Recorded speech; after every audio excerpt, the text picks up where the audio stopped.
اب ایک اور اہم معاملے کی بات کرتے ہیں۔ ایاز صادق کا اہم بیان سامنے آیا ہے عمران خان کی تنقید کے بعد، اور ان کا یہ کہنا ہے کہ میری ذات عمران خان کے لیے شروع سے ہی مسئلہ رہی ہے۔ انہوں نے یہ بھی کہا کہ میرا جرم یہ ہے کہ عمران خان 3 بار مجھ سے شکست کھا چکے ہیں، جس کی وجہ سے عمران خان کے لیے ہمیشہ ہی میری ذات ایک مسئلہ رہی ہے۔ انہوں نے کہا کہ عمران خان کو اپنی شکست آج تک ہضم نہیں ہوئی ہے، اور ایاز صادق نے یہ بھی کہا کہ مجھے اسپیکر ایوان نے منتخب کیا ہے، عمران خان نے نہیں۔ اگر وہ مجھے اسپیکر نہیں مانتے تو مجھے اس سے کوئی فرق نہیں پڑتا۔ انہوں نے کہا کہ عمران خان کے سینے پر سانپ لوٹتے ہیں، اور اس کے ساتھ ساتھ انہوں نے یہ بھی کہا کہ عمران خان کے لیے ہمیشہ ہی ان کی ذات ایک مسئلہ بنی رہی ہے۔ انہوں نے یہ بھی کہا کہ اسپیکر نہ ماننے کا اعلان کر کے عمران خان ایوان کی توہین کے مرتکب ہوئے ہیں، کیونکہ انہیں اسپیکر ایوان نے منتخب کیا ہے۔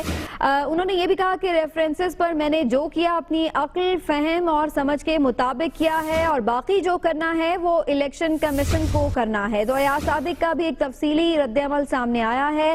ہیڈ آف پولیٹیکل افیئرز دنیا نیوز سلمان غنی صاحب اس وقت ہمارے ساتھ موجود ہیں ٹیلی فون لائن پر، ان سے ساری صورتحال پر بات کرتے ہیں۔